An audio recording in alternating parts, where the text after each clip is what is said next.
నమో నారాయణాయ. చూశారు కదండి, రామాచారి గారు తన భార్యతో కలిసి తిరుమల కొండను ఎక్కసాగారు. ఇప్పటి వరకు 4 కొండలు ఆ భగవంతుని యొక్క గుణగణాలను తెలుసుకుంటూ, స్వామివారి పాదాల యొక్క మహిమ తెలుసుకుంటూ 5వ కొండపై కాలు పెట్టారు. కొంత దూరం వెళ్ళిన తరువాత వారికి మరో భక్తుల బృందం కనిపించింది. అందరూ కలిసి నడవసాగారు. ఇంతలో ఒక్కసారిగా పెద్ద వర్షం మొదలైంది. అందరూ కలిసి దగ్గరలో ఉన్న పెద్ద చెట్టు కింద వర్షానికి తడవకుండా నిల్చున్నారు. ఆ వర్షం ఎంతకీ తగ్గనే లేదు. అప్పుడు వారికి తాము అక్కడికి రాకముందు నుంచే చెట్టుకు ఆనుకుని కూర్చుని ఉన్న ఒక వృద్ధ భక్తుడు కనిపించాడు. రామాచారి అతడి సమీపానికి వెళ్ళి నమస్కరించాడు. అప్పుడు అతడు, నాయనా, మీరందరూ ఆకలిగా ఉన్నట్లున్నారు. వర్షం ఇప్పుడే తగ్గేలా కనిపించట్లేదు. నా దగ్గర బోలెడు జామ పళ్ళు ఉన్నాయి, ఇవన్నీ మీరు తీసుకోండి అని ఆ జామ పళ్ళు భక్తులందరికీ ఇచ్చారు. అప్పుడు రామాచారి అతడికి నమస్కరిస్తూ, స్వామి, చాలా సంతోషం. తమరి నామధేయం ఏమిటని అడిగారు. నా పేరు భద్రయ్య. ఎంతో కాలం నుండి స్వామినే సేవిస్తూ ఈ కొండపైనే నివసిస్తున్నాను. ఇలా నిత్యం కొండనెక్కే భక్తులకు నాకు చేతనైన సహాయం చేస్తున్నాను అని అన్నారు. భక్తులందరూ భద్రయ్య ఇచ్చిన జామ పళ్ళు తిని, ఇన్ని సంవత్సరాలుగా స్వామిని సేవిస్తున్న మీకు ఎన్నో విశేషాలు తెలిసి ఉంటాయి, కొన్ని తమకు చెప్పమని భద్రయ్యను వేడుకున్నారు. అప్పుడు భద్రయ్య భక్తులకు ఇలా చెప్పసాగారు. నాయనలారా, మీరందరూ ఎంతో కష్టపడి ఈ తిరుమల యాత్ర సంకల్పించి స్వామిని దర్శించడానికి వచ్చారంటే ఆ స్వామిపై మీకు గల అపార భక్తి అర్థమవుతోంది. మీరందరినీ చూస్తుంటే నాకెంతో ముచ్చటగా ఉంది. మానవ జీవితం అతి స్వల్పమైనది. ఎవరు ఎన్నాళ్ళు జీవిస్తారో ఆ పరంధామునికే ఎరుక. జీవించినంత కాలం సత్ప్రవర్తనతో కాలం గడపాలి. మన దైనందిన పనులు మనం చేసుకుంటూ ఆ శ్రీమన్నారాయణుని నామం స్మరిస్తూ జీవించాలి. అంతేకాని స్వార్థపూరిత జీవితం గడపరాదు. నేను ఎన్నో సంవత్సరాలుగా ఇక్కడ ఉంటూ స్వామి దర్శనార్థమై వచ్చే భక్తులకు గమనిస్తున్నాను.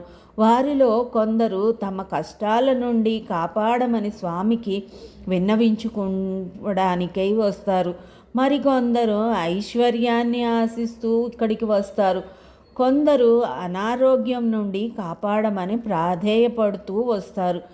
ఏ కోరికలు లేకుండా కేవలం స్వామిని దర్శించి ధన్యలమవుదామని అనుకొని వచ్చేవారు చాలా తక్కువ మంది. మనకేం కావాలో ఆ శ్రీనివాసునికి తెలిసినట్లు మరెవరికి తెలుస్తుంది? ఆ స్వామియే మనలందరినీ సృష్టించింది.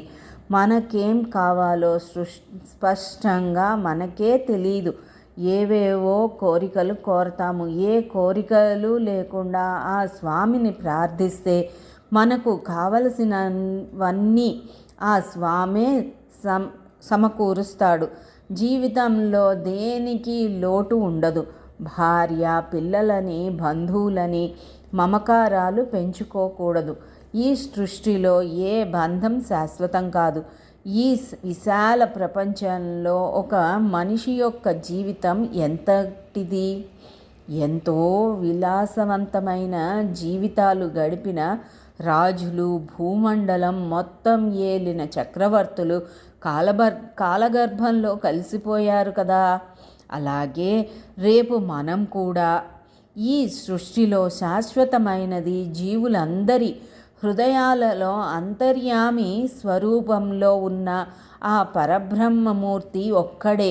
అందుకే ఆ స్వామినే శరణు వేడి ఈ బాహ్య బంధాలను వీడి విముక్తిని చెందాలి. ఈ బంధాలన్నింటి నుండి తేలికగా బయటపడగలిగే సాధనం భక్తి ఒక్కటే. ఆ శ్రీమన్నారాయణుల వారిపై అచంచల భక్తి విశ్వాసాలు కలిగి ఉండటమే మానవ జీవిత లక్ష్యం. ఆ శ్రీనివాసుని పాదాలను ఆశ్రయిస్తే చాలు. అంతకు మించిన పరమావధి మరొకటి లేదు అని అన్నారు. భద్రయ్య చెప్పిందంతా భక్తులందరూ ఎంతో శ్రద్ధగా విన్నారు. అప్పుడు వారిని ఉద్దేశించి ఇంకా ఇలా చెప్పసాగారు. శ్రీమన్నారాయణుడు జగత్ ప్రభువు, జగత్ రక్షకుడు. ఇంతకు ముందు చెప్పినట్లుగా ఇహలోకపు బంధాల నుండి మోహాల నుండి విముక్తులై మానవులందరూ ప్రశాంత మనసుతో జీవించాలి. చాలామంది మానవులు చిన్న చిన్న విషయాలపై ఎంతో మమకారాన్ని పెంచుకుంటారు. ఒకరు తమరు నిత్యం వాడే కలంపై ఎంతో మమకారాన్ని పెంచుకుంటారు. ఏ కారణాల చేతైనా అది పోయినప్పుడు ఎంతో అశాంతికి లోనై తమ ఇంటిలోని సభ్యులందరినీ అరచి ఎవరికీ ప్రశాంతత లేకుండా చేస్తారు. మరికొందరు తాము ధరించే వస్త్రాలపై మమకారం పెంచుకుంటారు. ఇలా మానవులు తమ కుటుంబ సభ్యుల మీదే కాకుండా ఇంట్లోని అనేక వస్తువులపై మోహం పెంచుకుంటారు. ఆ మమకారం ఎంత తీవ్రంగా ఉంటుందంటే వాటిని కోల్పోయిన తక్షణమే ఎంతో కోపానికి అసహనానికి గురవుతూ ఉంటారు. ఏ వస్తువునందైనా మమకారం అది తనది అనుకోవటం వలనే వస్తుంది. అంతేకాక అది శాశ్వతంగా అనేది అవుతుందన్న భ్రమలో ఉండటం వలన కూడా వస్తుంది. కానీ నిజానికి ఈ సృష్టిలో ఏది ఎవరి సొంతం కాదు కదా. మనం ఈ మాత్రానికే ఇలా అనుకుంటే ఇంతకు మునుపు కాలంలో మరెంతో విలువైన వస్తువులను స్వంతం అని భావించిన చక్రవర్తులు సంగతేమిటి? అన్నీ కాలగర్భంలో కలిసిపోయాయి కదా. ఈ విశ్వంలో ఏదీ శాశ్వతం కాదు.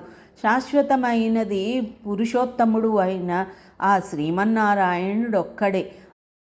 ఆ స్వామి చరణాలనే నమ్మి కొలిచేవారికి ఎటువంటి ప్రాపంచిక విషయాల మీద మక్కువ ఉండదు. ఆ స్వామి దివ్య పాదాలను ఆశ్రయిస్తే వారికి ఎటువంటి మోహావేశాలు దరిచేరవు. ఆ స్వామి చరణ సేవ ఎంతటి మహత్తరమైనదో చెప్తాను వినండి అంటూ భద్రయ్య ఇంకా ఇలా చెప్పసాగారు.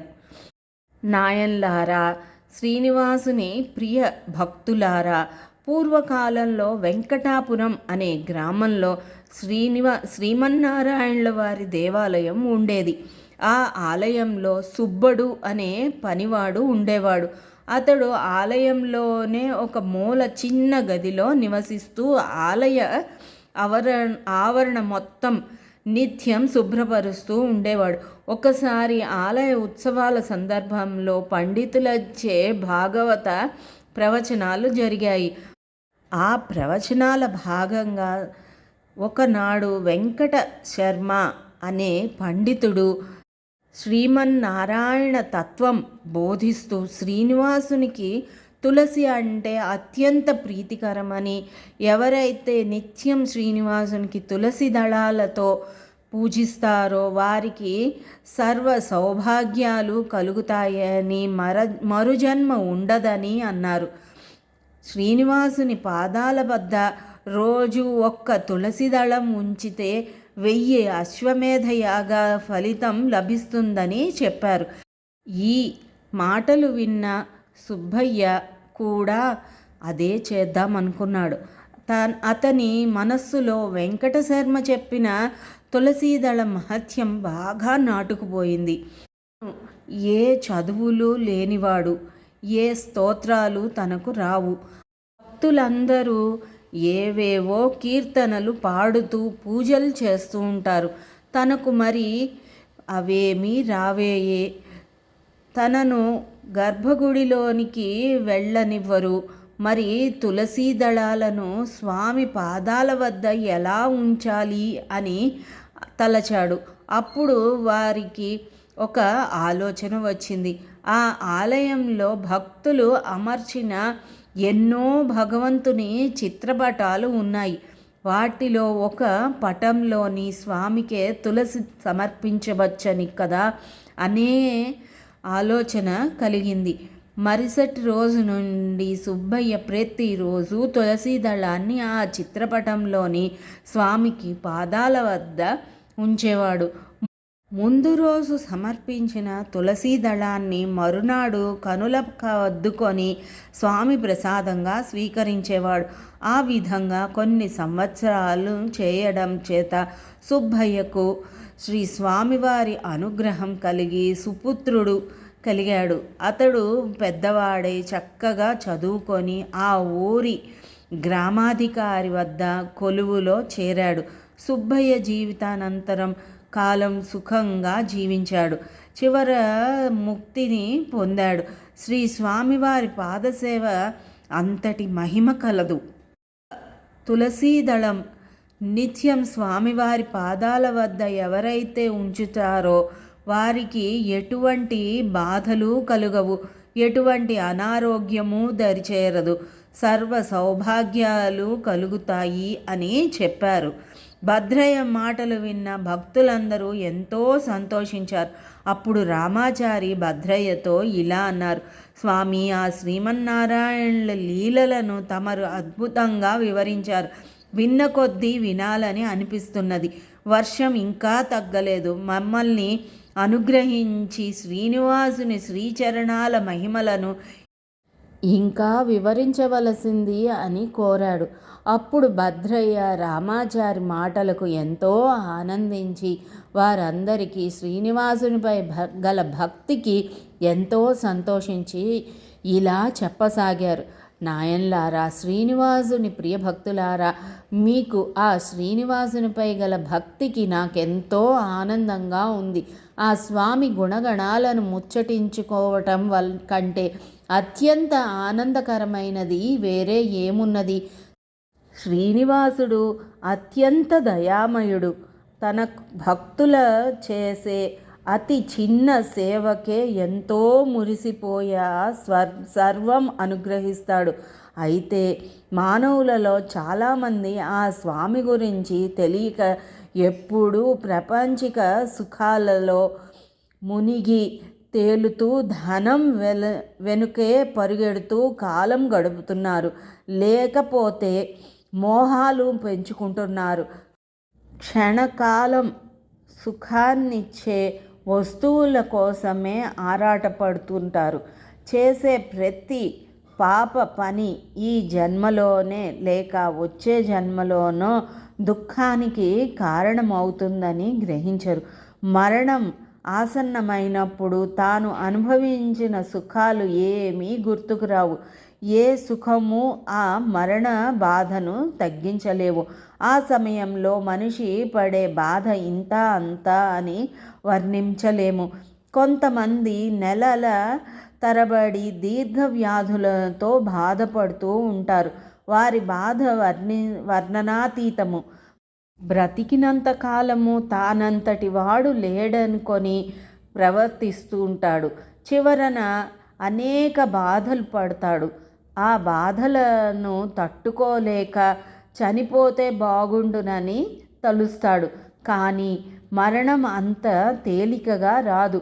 చుట్టుప్రక్కల ఉన్న తమ కొడుకులు, కూతుళ్ళు, కోడళ్ళు, అల్లుళ్ళు, భార్య, బంధువులు తన పరిస్థితిని చూసి విసుక్కుంటూ ఉంటారు. ఇంతకాలం ఎవరి కోసమైతే తాను తాపత్రయపడ్డాడో వారందరూ తనని అసహ్యించుకుంటున్నారు. ఆ సమయంలో అతనికి దైవ ప్రార్థన చేసే ఓపిక కూడా ఉండదు. కాసేపు చెయ్యి నొప్పి వస్తుంది, కాసేపు కాళ్ళ నొప్పి వస్తుంది. ఇంకొకసారి కాళ్ళు చేతులు తేలిపోతున్నట్లు అనిపిస్తుంది. నోట మాట రాదు. కంటికి చూపు కూడా సరిగా కనిపించదు. ఒక్కసారిగా శరీరం విపరీతమైన బరువుగా అనిపిస్తుంది. మరోసారి శరీరం అంతా ఎవరో గట్టిగా నొక్కుతున్నట్లు అనిపిస్తుంది. ఈ విధంగా మానవులందరూ మరణ సమయం ఆసన్నమైనప్పుడు అనేక రకాల బాధలకు లోనవుతారు. ఇటువంటి బాధలను తప్పించుకోవాలంటే ఎల్లప్పుడూ ఆ శ్రీమన్నారాయణుల వారి పాదాలను ఆశ్రయించటమే. అంతకు మించిన శరణాగతి మరొకటి లేదు. ఎవరైతే ప్రతిరోజు కనులు తెరవగానే ఆ శ్రీమన్నారాయణుల వారి దివ్య పాదాలను మనస్సులో స్మరిస్తారో వారికి ఎటువంటి బాధలు కలగవు. అంత్యకాలంలో ఏ బాధ పడకుండా అతి తేలికగా నిష్క్రమిస్తారు. అటువంటి వారికి మరణ సమయం ఆసన్నమైనప్పుడు బాధలు కలుగకపోగా శరీరమంతా ఏదో తెలియని ఆనందంతో నిండిపోతుంది. ఎంతో ప్రశాంతంగా ఈ జీవితం చాలిస్తారు. మానవులందరూ ఈ విషయాన్ని గమనించి సత్ప్రవర్తనతో మెలుగుతూ స్వామినే స్మరిస్తూ పుణ్యకార్యాలను చేస్తూ జీవించాలి. మన తోటి మానవులలో ఆ పరబ్రహ్మమూర్తినే చూడగలగాలి. చాలామంది రోజు గంటల తరబడి పూజలు చేస్తూ ఉంటారు, శాస్త్ర ప్రవచనాలు వింటారు. కానీ దైనందిన కార్యక్రమాల్లో తోటివారిని పరుష పదాలతో నిందిస్తూ దూషిస్తూ గడుపుతారు. ఈ విధంగా ఉండటం వలన ఆ శ్రీనివాసుని అనుగ్రహం ఏమాత్రం కలుగదని చెప్తాడు. భద్రయ్య భక్తులతో ఇలా ఇంకా చెప్పసాగారు. ఏం చెప్పారో వచ్చే భాగంలో తెలుసుకుందాం. ఓం నమో నారాయణాయ.